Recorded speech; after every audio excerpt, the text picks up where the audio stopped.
So hi guys, welcome back. വളരെ late ആയിട്ടുള്ളൊരു review ആണ്. റിവ്യൂ എന്നൊന്നും പറയാൻ പറ്റില്ല. സമ്മർ സ്ലാമിൻ്റെ ഡേ 1 അതിനെ പറ്റിയിട്ടാണ് സംസാരിക്കുന്നത്. സോ ഫസ്റ്റ് മാച്ചിനെ പറ്റി നോക്കുകയാണെന്നുണ്ടെങ്കിൽ ലിവ് മോർഗൻ വേഴ്സസ് ഇയോ സ്കൈ. ആ ഒരു മാച്ചാണ് ഞാൻ ഡിവാസിൻ്റെ മാച്ചസിൽ കണ്ടിരുന്ന ഒരു മാച്ച്. ബോറിംഗ് ആണെങ്കിലും അവസാനത്തിൽ 2 മിനിറ്റ് മാത്രം കുറച്ച് കൊള്ളായിരുന്നു. ആൻഡ് പക്ഷെ ആ ഒരു മാച്ച് ക്ലീൻ ആയിട്ട് തന്നെയാണ് ലിവ് മോർഗൻ ജയിച്ചത്. So it's very nice. Interference ഉണ്ടായിരുന്നു എങ്കിലും അവസാന നിമിഷങ്ങൾ ആ ഒരു മൊമെൻ്റൊക്കെ നല്ലതായിരുന്നു. എന്നാലും നമുക്ക് വലിയ റേറ്റിംഗ് ഒന്നും കൊടുക്കാൻ പറ്റുന്നതല്ല. പിന്നെ നോക്കുകയാണെങ്കിൽ L A Knight Solo Sikoa and റോയ്സ്കി versus Jimmy Jey and Jacob Fatu. ആ ഒരു മാച്ചിനെ പറ്റി നോക്കുകയാണെങ്കിൽ ഞാൻ ഭയങ്കര ഡിസപ്പോയിൻറ്റഡ് ആണ് ആ ഒരു മാച്ചിലും. കാരണം അതിൻ്റെ തുടക്കം തന്നെ ഭയങ്കര കല്ലുകടിയായി. ഇവർക്കൊരു സിങ്ക് ഇല്ലാത്ത രീതിയിൽ എന്തൊക്കെയോ കാണിക്കുന്ന പോലൊക്കെ എനിക്ക് ആദ്യമേ തോന്നി.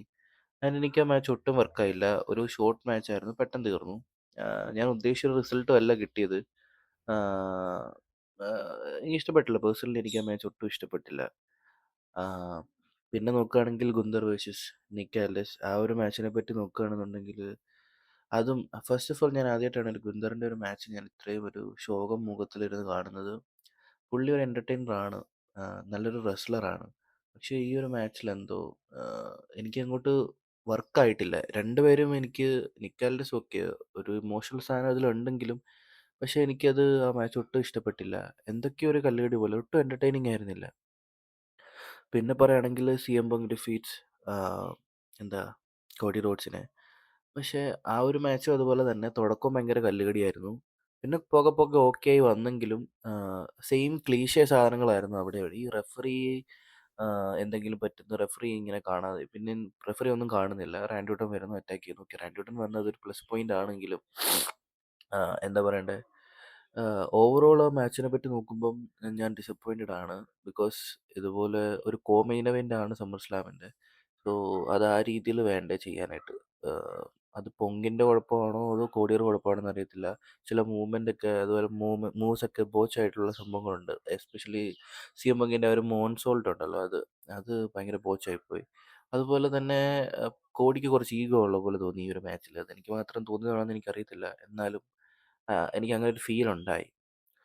പിന്നെ ഡിവാസിൻ്റെ ഒരു മാച്ച് തന്നെ ഇടയിലുണ്ട്. ഞാൻ അതിനെപ്പറ്റി ഒന്നും പറയുന്നില്ല ഗൈസ്. ബിക്കോസ് ഈ ബാക്കിയുള്ളത് തന്നെ ഇത്രയും ബോറിംഗ് ആണെന്നുണ്ടെങ്കിൽ അതിനെ പറ്റിയിട്ട് ഞാൻ കണ്ടുപോലുമില്ല ആ സാധനം. ഞാനിത് നെറ്റ്ഫ്ലിക്സിൽ ലൈവ് അല്ല കണ്ടത്.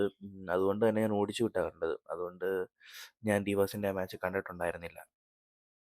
പിന്നെ ഫൈനലി ദ മെയിൻ ഇവൻറ്റ്. അതെന്തുകൊണ്ട് ആ ഒരു മാച്ച് മെയിൻ ഇവൻ്റ് ആവാനുള്ള എല്ലാ ക്വാളിറ്റീസും ആ ഒരു മാച്ചിനുണ്ടായിരുന്നു. ഒബാഫെമി വേഴ്സസ് ബ്രോക്ക് ലെസ്നർ.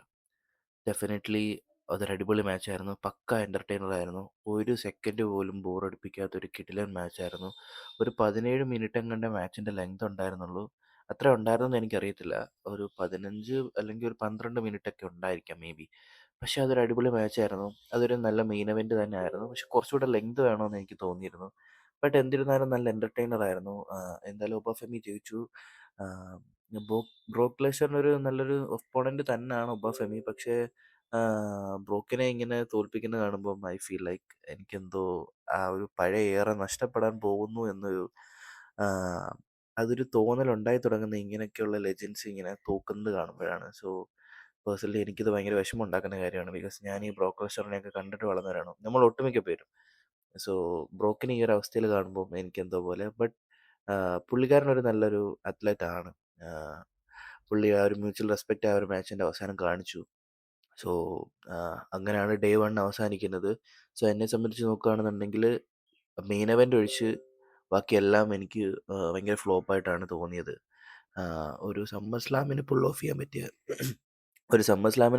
പറ്റിയ ഒരു കണ്ടന്റ് ഇതിലുണ്ടായിരുന്നു എന്ന് എനിക്കറിയത്തില്ല. എസ്പെഷ്യലി ഡേ 2ൻ്റെ കാര്യത്തിൽ എനിക്കിപ്പോഴും ഭയങ്കര ഡൗട്ടുണ്ട്. കാരണം ഞാൻ ഡേ 2 ഇതുവരെ കണ്ടില്ല. ഞാൻ കാണാൻ വേണ്ടി പോകുന്നതേ ഉള്ളൂ.